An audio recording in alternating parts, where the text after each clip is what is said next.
Hey there everybody, hope you're doing well. I'm out for just a few hours in the woods this afternoon to do a little bushcrafting and just kind of get out and enjoy nature. But I had an idea and I was curious to see if I could make it happen out here, and I think I can. I wanted to see if I could come up with like a bushcraft cot. And if I'm being honest, when I'm camping, doing a lot of bushcrafting, my least favorite thing to do is to make a raised bed.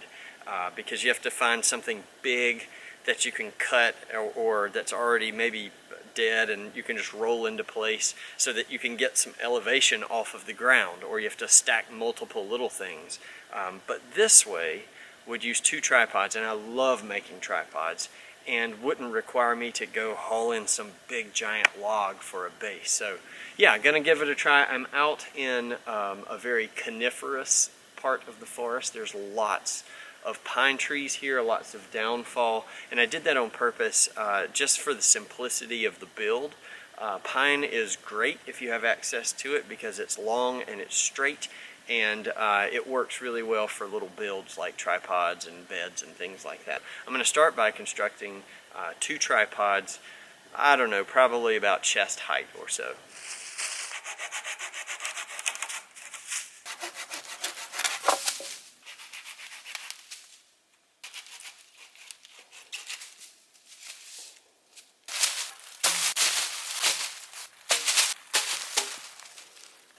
Okay, I've got 6 poles, a little higher than chest height, about chin height on all of them.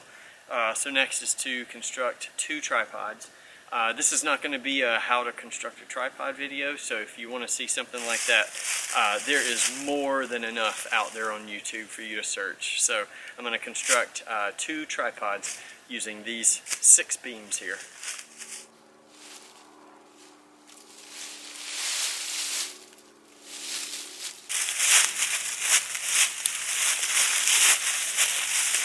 The next step is to create like a brace.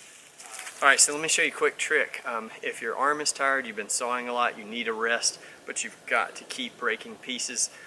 This is a nice little trick that you can do, is you can find 2 trees growing really close together. These are actually joined at the bottom, so it's creating this V shape. I've marked here where I need the break to happen. If you feed that in between the 2 to the spot where you've marked, and then simply walk it until you get a pry. And now, it's not a clean break. I actually marked it here and it broke here, so it broke a little long, but no big deal. Okay, a little update. I have not tied on these back beams, and originally I was going to go all the way around. Now, why I think I'm not going to do that is because once you brace in all 3, or the front to the back leg anyway, you can no longer adjust the tripod. See, right now, if I wanted this to be a little lower, all I have to do would be to lower the back leg, or make the back leg wider. To make it a little taller, you know, you would scoot it closer. So it's still adjustable. But as soon as I put those back beams on, it's no longer adjustable. And I don't know that I really need the back beams. So I'm going to leave them there. It's possible I may end up adding those later, but I think for now, I'm going to go ahead and get started on these beams for support for the bed.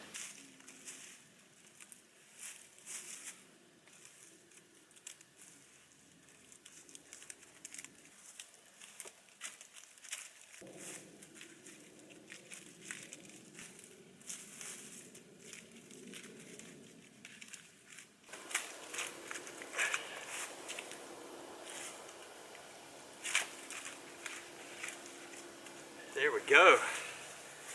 Hey, hey, hey. Woo! Scary, scary. Now, of course, it's not meant to take the weight like that, that vertical weight. It's meant to take horizontal weight. So, obviously, you'll be laying down.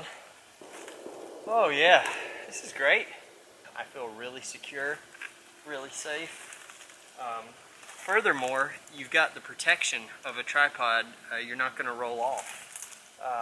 Just to let you know, when I measured this, the distance, I measured it so that my head would be in the middle of the tripod, it'd be looking up at the junction point at the top, and I also put my feet in the middle of that tripod. So I knew that the further the distance that these beams were away from each other, that the more flex would happen. So I thought, this is good. That beam is right under my knees. This beam is right under my shoulders, right under my chest. So it's supporting kind of the bulk of my weight, especially up top here. I feel really good about this. Also, you could use this easily as a two-person bench. I could get somebody else sitting here next to me. And again, the nice thing here is if one side's a little higher, I can still lower it, right? I'm lowering the side, I'm raising the side. I'm also moving the beam slightly for support if you felt like your feet weren't supported. I do have a slight uphill going here, so I could either make it perfectly flat by kind of trying to lay this one back some, or this is not so much uphill that it would even bother me. I would just sleep with my head right up here, just like I showed you. I could easily get my sleeping pad on here, sleeping bag, my bivy bag, whatever it may be, and I'm elevated off of the ground. Alright, well, I hope this video is helpful to you. I'd encourage you to give the little Bushcraft cot, Bushcraft raised bed a try using tripods. Let me know what you think. Thanks, guys. Have a happy new year, and we'll see you in 2022. Take care.